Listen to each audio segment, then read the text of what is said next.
fuck do you want? Hello, and welcome to another week of What the Fuck Do You Want? And it's a foggy night where I am currently. I don't usually like to date the podcast, but it is nighttime with me. There's a fog starting. I was out earlier and I heard bagpipes, which you don't normally hear in Ireland. I was a bit frightened. But I'm frightened no longer because I'm joined by Stormageddon. Hi, I'm back. You did not know where the fuck I was going with that. Look, you're in the storytelling mood. Your Halloween episode, you were telling your grandpa's stories. Like, you're still fulfilling that even though we're in fucking November at this point. He wants to tell stories, but he's just no good at it. I suppose it hasn't been that long in the grand scheme of things you came on to talk Game Boy Advance. Yeah. Did you get that? Yeah. Did you get another one? So I ended up getting an analog pocket, and I love it. It's great. You bastard. Fun little device. Yeah, I want one of those. It was pricey, but it was worth it. Like, just being able to carry around all of my handheld games, including Game Gear, like it natively will emulate Game Gear, even old retro consoles, so like Super Nintendo, Genesis. And so like I've just got a library of games in my pocket. It's worth it. And like it's how I replayed Wario Land 4, the best platformer ever made. Yeah. I replayed a bunch of Game Boy games. I'm actually going to take on the Mega Man games on Game Boy. I've never played them before. Oh, they're lovely. And Gilly the Kid did a video on them, and I was like, oh fuck, I never knew these games existed. And yeah, I played through them, and I think they have the Super Nintendo enhanced color scheme. I don't know if the analog supports that. I'm sure it does. It's a lovely bit of kit. You don't sound like a person with buyer's remorse. No, not at all. In fact, nice plug really early because I'm a marketing person. I wrote an article about the Analog Pocket on the Patreon for my video game podcast, and it's free. We're kind of turning it into a blog because, as you know, the internet's on fire and all social media sucks. So yeah, we're trying to bring everybody to one place, and we're offering up some free stuff to do that. Lure them in. And if you are looking for the links, you don't have to remember anything. They will be in the show notes, so just take a look there. Appreciate. I don't do it for you. I do it for them, the dear listener. Those pricks. Those pricks. The fact that you hate your audience so much and yet they come back. I'm one of them. I mean, I listen to the show all the time, and yet every time you call me a cunt, I'm like, oh, yeah, I guess you're not wrong. All right, whatever. Well, some people think Irish people use cunt as a term of endearment. I don't, but some people believe that. Supposedly over there, that's what some famous, Scots and Irish folks have been saying for years, but you're here to prove them wrong. This is lovely chat, but we're only here for half an hour. Yeah, that's true. Would you like to get to it? Yeah, I guess we should, but don't you have to ask me something first? I think I do, if I remember my own formula. Stormageddon, what the fuck do you want? I want to talk about a little retro RPG indie that came out this year that I know you were equally obsessed with, and it is called Sea of Stars.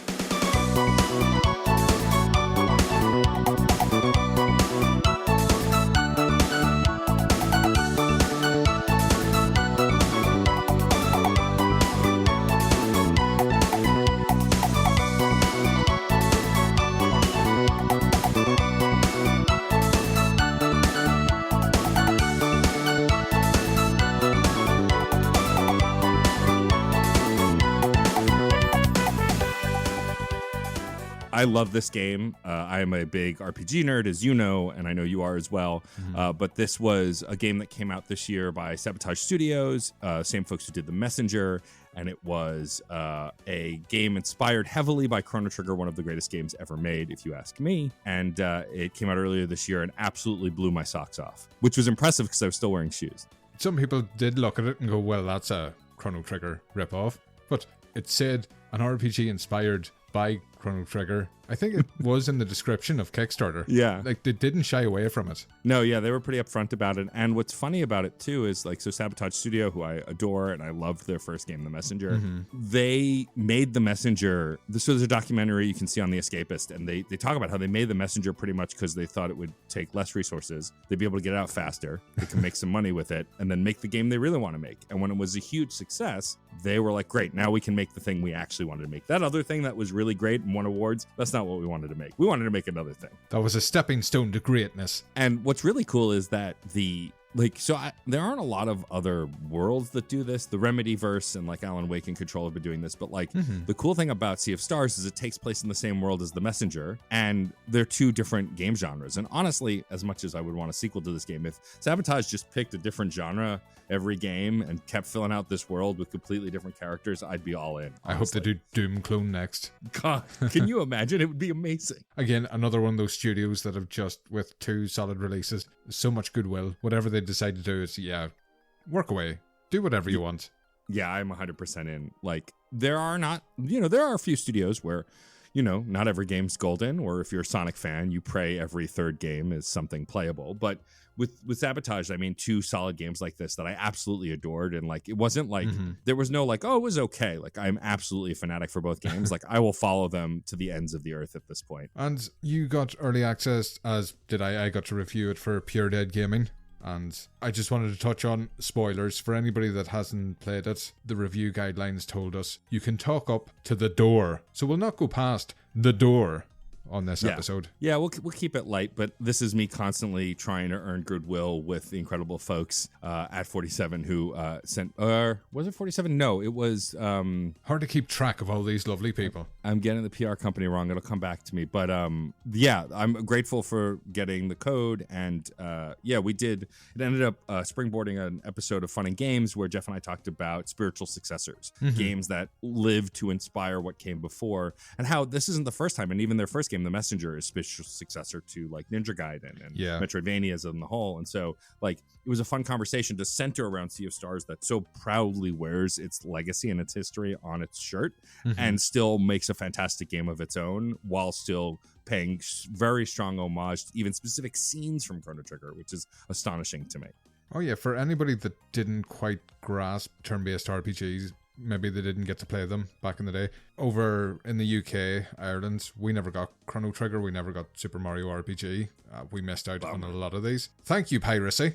So there's a weird nostalgia with it. We never legally got to play them, but a lot of us did. So this game's an example of why these games are brilliant. If you missed out on them, this kind of shows you why people gravitate towards them. Yeah, for sure. And with Super Mario RPG getting a remake coming out just a few weeks from when we're recording, I'm very excited for folks to play that too, because that along with Chrono Trigger and a few others were seminal RPGs for me growing up, just learning what storytelling could really be. Oh yeah. And if I spin this off into a Chrono Trigger podcast, we'll never get out of here. They're heavily linked. It's okay. We can stray a little bit. But yeah, I mean, I really loved the game and like was shocked though that not everyone loved it. And I think it does make sense the more I think about it, because much like another retro RPG that came out not that long ago, Chained Echoes, which I also liked a lot, but for different reasons, I found that retro RPGs more than modern RPGs, you really can bounce off the mechanics. And if you do, you're less likely to enjoy the game. Like I loved the combat and the story, but also those two things have to be something you're into. And if you're not, you will not enjoy the thing you're playing. Well, again, all games are subjective. I could see why people could fall off it. Myself, for example, if I had to nitpick the game, and it would be a nitpick, I found that it lacked quite a few elements that I'd expect from turn-based RPGs. But then again, that's what put the average player off these types of games, so I can see why they were left out. I'm selfish. If it was made for me, I'd want more. I'd want more crafting. I'd want more optional bosses. More. Please, 120-hour playtime. Oh, fuck no. I'm on the opposite end. I want a tight 20 hours and I can move on to the next thing. Games that are like, I am still playing Persona 5 Royal because I started at the end of last year when it came out on Switch, and then I took a break to play other things. I think I'm going to be off on break between Christmas and New Year's, and I might finally finish that game. But it's like 120 fucking hours. Yeah, it's serious. And to think that's the streamlined version as well. The quality of life improvements. Ridiculous. But yeah, Sea of Stars has got, I think, everything that folks for our age would love. But also, I think it makes it makes itself approachable to new RPG players.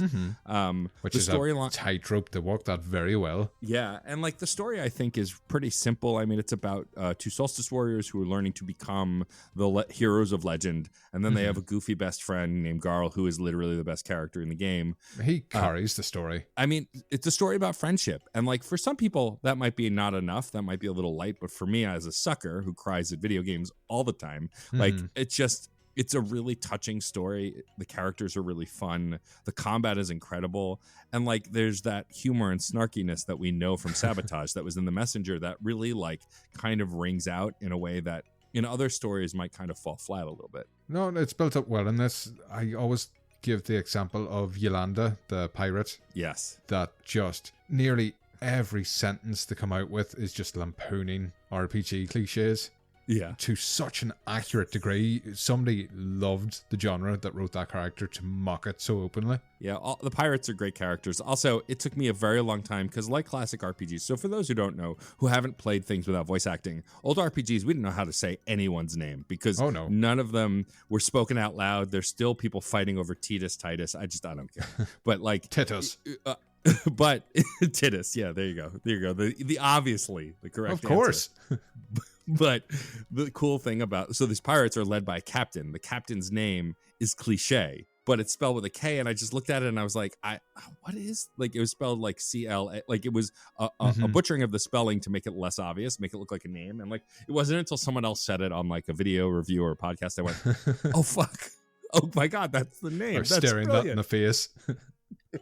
So yeah, I'd compare it to the likes of Skies of Arcadia for setting, that optimistic sense of adventure, love of travel. It all rolls it in. And of course, it's got a fishing minigame. Which, what more do you need? Yeah, I mean, anyone who's listened to SideQuest knows your love of fishing. I just think, get me rod out.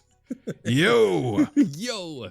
But yeah, the fishing can be fun. Also, it took me more than half the game to figure out how the mechanics really worked and how to stun the fish. So yeah, that was a little embarrassing. Anytime it came up, I'd just look at the sign, and if there was a shadow, there's a fish you haven't caught. And it's like, right, that's me for the next half hour.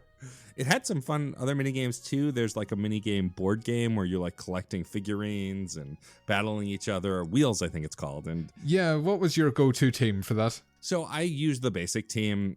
I only played it out of obligation. I ended up falling off of it because so there are two endings to the game. We won't talk about them, but like there's a true ending and you have to do extra stuff. And this was in a lot of it. Yeah, it takes a little while, that one. Right. But thankfully Wheels is not a part of that. But it was fun. It was interesting. I mean, honestly, if they ended up selling the action figures from Wheels, I'd probably buy that before anything else. I'd get one of those.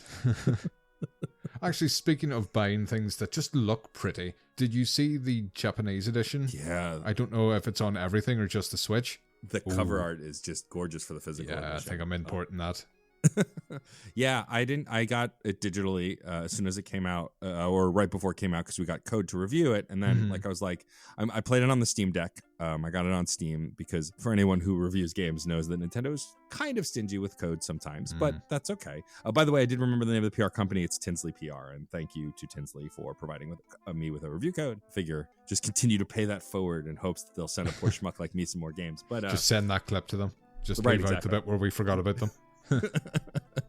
Yeah, I really liked playing it on the Steam Deck. It felt right to play this game handheld. Like, if I were buying it on release, I probably would have bought it for Switch, which I heard it ran pretty great on Switch, but there was something about playing it on the Steam Deck that just felt right, and it was great. Like, it was the perfect pick up and put down game. I think RPGs are just meant for handheld gaming in a way that they're fine on consoles that aren't portable, but I like my RPGs to be pick up and go. Yeah, as much as I like quick resume on the Xbox, it doesn't really compare to like the standby function of the Switch and Steam Deck. It's much more instant and drops off right where you were. Yeah, there were many nights where I was like in the middle of something and I was like, oh shit, all right, I guess I'll put it in standby and plug it in and then I'll come back to it later. But yeah, it's a lovely little thing, and I think that a lot of the things that I experienced early on with that game were born out of it coming from the past. We haven't talked about the pixel art yet. One of the most gorgeous pixel art games I think I've ever seen. We haven't done graphics. We haven't done music. It's coming.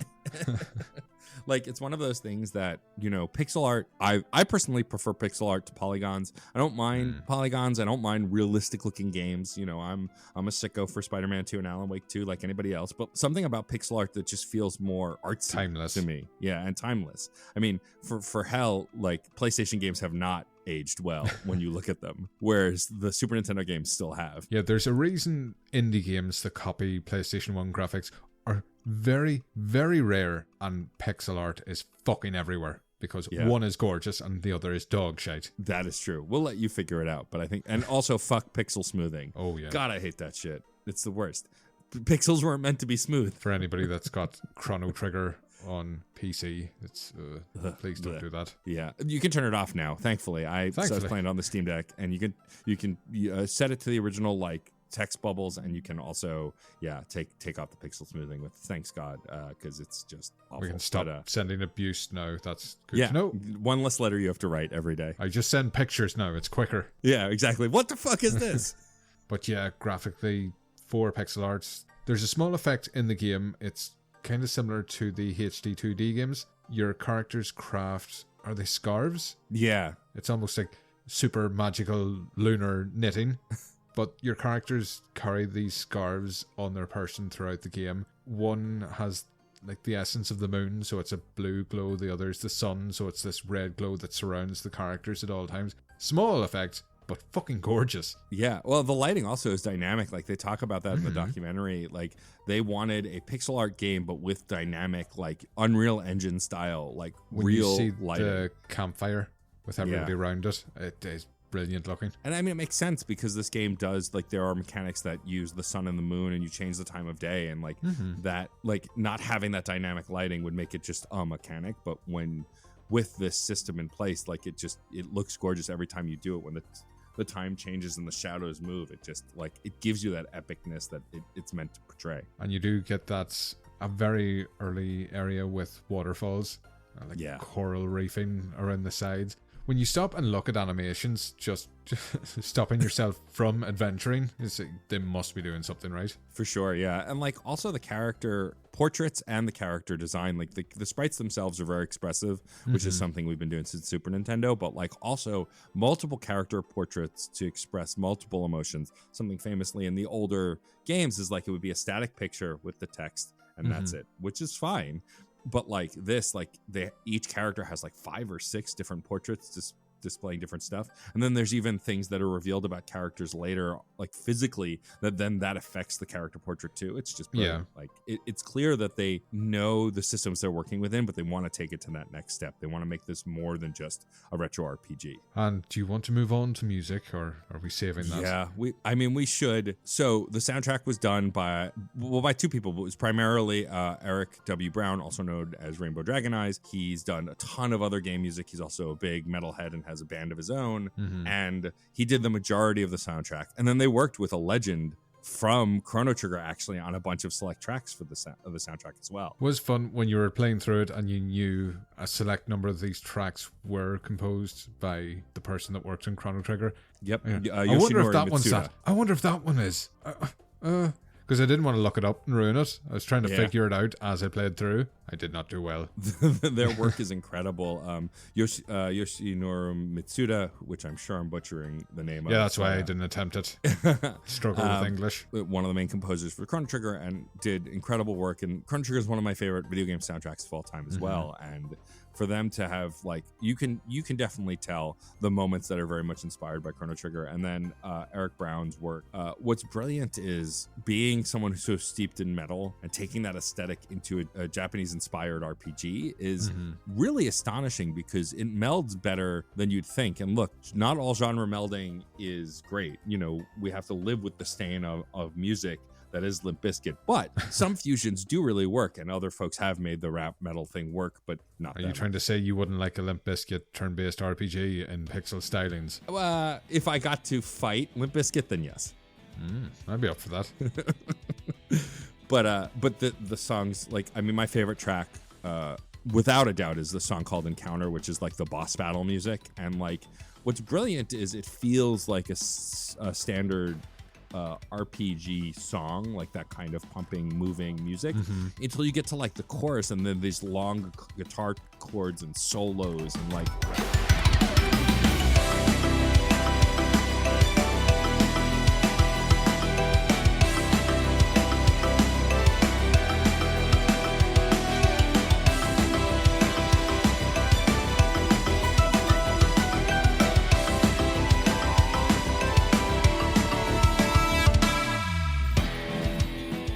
those are the moments that you realize this couldn't have run on the Super Nintendo, right? Yeah, this would have took up the cartridge. Right, like it's so, the game is so much of that era. In the same way, like Shovel Knight, great game, would have never run on the NES, but is inspired by and like goes past it. This game does the same, and the music is a great point of that. Also, like, I don't want to spoil it, there are connections to the Messenger, but there's an area you get to where the music, I mean, I knew the area anyway, but the music tipped me off because it's related to the Messenger, and I went, oh my god, this music is from the other game. Oh my god, like, you know, and like that kind of stuff is really great too. Easter eggs like that as well. That it's something for people that have the knowledge, but you're not alienating newcomers at the same time. Yeah, like if you've not played the Messenger, then you're like, oh, this track rips. This area is great. Yeah. But if you have, you're like, oh my god, this is from the Messenger. But then Easter eggs like that work the other way, because if this was somebody's first time with a Sabotage game, maybe they want to go back and try the Messenger. They heard about it, but they never played it. Yeah. And then they make the connection afterwards. So it's almost in reverse. It's just do more of that. It's a nice Easter egg. Yeah. It's why I've been obsessed with Remedy's games recently, because the overlap between Control and Alan Wake has been incredible. I like the MCU as much as the next person. I'm a little exhausted with some of it. I fucking don't. But like that first moment in the Avengers movie where they're all together, like that's a cool thing, and like laying that groundwork is really cool. And so like when games do that too, but it's not just Marvel stuff, as much as I don't mind Marvel stuff, like, you know, I've enjoyed the Spider-Man games and excited for Wolverine. I'm sure there'll be crossover there. Like when it's unexpected is when it's at its best, and the stuff that Sea of Stars does for the Messenger fans is kind of like really great, while still not alienating any of those new players, because they'll just be like, oh, that's a cool thing, and anyone else will be like, oh my fucking god. Another thing I loved about the game, which is becoming more common and I'm all for it, the combat. It is not your tap A until everything's dead. There are timed inputs, there are different inputs, there's special moves, the live mana, which enhances your attacks. It does quite a bit to spice things up. Yeah, for sure. I mean, so it has timed hits if you've played Super Mario RPG or many other RPGs, Paper Mario. Like it's the, you know, when you're about to attack, you press the button to make it stronger. When you're about to be attacked, you press the button to defend and take a little less damage. That kind of thing is pretty standard, but the way they kind of time it and the way that different weapons have to be timed differently for their timed attacks is really neat. And then the coolest thing that's wholly original to this game is the lock system. When enemies are about to do a special attack or a magic attack, these symbols appear above their head, and if they represent the different styles of attacks or elemental properties of the attack, and if you do, and then a number of how many rounds until it kicks off, and if you can do those attacks before the number reaches 0, you can interrupt it. And there are some enemies that you can absolutely lock out and not let them get an attack in, and then there are other enemies that like it's a little random, and so they'll get the attack off anyway, but you can like even lower the power. Yeah. One thing, because I didn't play about as much as I possibly should have the first time playing, but there are attacks that prevent enemy turns. So if they've got 3 turns and you haven't broke all their locks, you can use an attack to buy more time and then break the lock. There's a character who comes later in the game who, like, all of his special moves just add to the lock counters and make them take longer, which during a boss battle especially is great. And like that's the other thing, like you mentioned, there are different kinds of special abilities. This game has team up attacks, duo and triple attacks, which is directly ripped from Chrono Trigger and Chrono Cross. And then like also ultimate attacks, which is from a whole host of RPGs have done like these it's essentially a limit break, and all of them are brilliant. And like they all come with little cutscenes like summons. If you skip these cutscenes, I don't want to know you. They're always awesome and they're gorgeous. There's a character you get late. With break fingers. There's a character you get late in the game who like can transform into stuff. I don't want to go much further than that, but like, we said we wouldn't go past the fucking door. I know. I'm terrible. But like those transformations look so cool, and like it's a tribute to the sprite work that I want to watch these cutscenes every time. I want to see these attacks, and all of the characters are unique. And also, I think it's one of the first RPGs where, like, I mean, you have to switch between characters to break the locks. And, like, this is one of those games where you actually, like, you don't lose a turn by switching. You're encouraged to switch on the turn and you still get to take it. But, like, there's not a bad character in the lot. I like using all of the characters. I have my preference for certain characters, but they all have really cool abilities and really cool moves. And I like the locks encourage you to use your whole party. When you're picking a character because you like their personality more than their abilities, you're doing something right. They're so well balanced between them. 100%. And it makes the regular fights really interesting. And then it has some of the coolest boss battles, I think, in a video game ever. Just the different stages and the different ways they utilize the lock system to make you avoid certain attacks or have to choose if like there are multiple appendages or attacking or whatever. Like I like the strategy of it. It doesn't always work, but I think it does work most of the time. Yeah, and again, you appreciate them trying these things because RPG battles can get monotonous. Yeah, they sure can. Although, like, don't make your trash mobs harder than the bosses. That you know, RPGs that do that, I'm like, why? Why am I dying onto like a goblin with like, you know, a level 2 goblin? This is bad. Don't do that. So I suppose we better start wrapping up. Is there anything you want to mention before we get to the last stage? I think that if you've not played this game before and you've not really played an RPG before, this is probably one of the best places you could start. I think that it explains itself pretty well. I will warn that the opening, 2 to 3 hours of the game is pretty slow. It's very narrative focused, but it's setting the scene for the rest of the game. And I think as long as you're not someone who needs it to be action packed within minute one, not every game can be Final Fantasy VII and you blow up a reactor within the first 10 minutes. I think that for the most part, this game is really approachable and, just a really great game. Also, play Sabotage's other games. If you listen to this, you're like, yeah, I know what the fuck you want. I know that Sea of Stars is great. It's great. Go play The Messenger also, because that's also a really great game. Double bubble, what the fuck do you want? Nice. Yeah, exactly. I suppose we didn't mention earlier that at time of recording, they're also available on both home consoles subscription services, PS Plus and Game Pass. Yeah. I think it's the first example of a game appearing on both at launch. At launch, yes. I mean, I think some games have had them eventually, but yeah, this was a simultaneous release. It was also released on all platforms at the same time. There wasn't a delay or anything. It was on Switch, PS5, Xbox. And fucking complete. Yeah. Not an issue with it. More of that, please. Yeah, and there were bugs and stuff when I was playing before launch, but there was a day one patch and that kind of stuff happens, but none of the bugs were game breaking. It was mostly graphical and it happens, but nothing awful, nothing egregious, say Jedi Survivor, which I liked, but also was But I'm just really on a mission to name drop as many video games that came out this year because there were too many fucking games. And yes, play them all. Yes, every one of them. But yeah, it was really cool that it was available everywhere, and I could tell my friend who doesn't play a ton of games but would like these characters, hey, you can play this right now on Game Pass, while I'm playing on Switch. Go check it out. And yeah, it broke their annual sales records soon after launch. I'd love to see that, especially when it was on the subscription services. Yeah, Sea of Stars had a number they wanted to hit by year end, and they hit it within the first month. Yes, more of that. Oh my god, yeah. I mean, it's that whole thing. I want shorter games with worse graphics, with longer development time. That whole thing. I love when indie games do really well. Look, I've mentioned a bunch of AAA games in this episode, and I'm happy with them. And some of them have been really impressive. But when games like Hi-Fi Rush, which I consider an indie, even though it's not really, and then games like Sea of Stars and Dredge, I want these games to do really well because I want more of this stuff. To celebrate games this year and also not talk about all the massive layoffs is kind of a double-edged sword. But it's been both the best and worst year of gaming, and it's been great for players, not so great for developers. And so I want games like Sea of Stars to do well because then these companies can keep paying people good money to make really good games. What a happy note to close out on, you bastard. Yeah, I'm the worst. I'm too bright and shiny for your podcast. I wasn't expecting it. It's normally me that comes out with that. I had a good point in everything. Well, I think we're all in agreement. Everybody should play Sea of Stars now. I don't know why they're listening to this. Yeah, that's true. But where would they find you? So I'm kind of everywhere, except Twitter. We've been through this. Go back and listen to the episode. It's a whole load of shit. But Still banned. But I am on most social media as DJ_Stormageddon, except Blue Sky because they don't like underscores. So I'm just DJ Stormageddon over there. Don't know what they have against symbols, but here we are.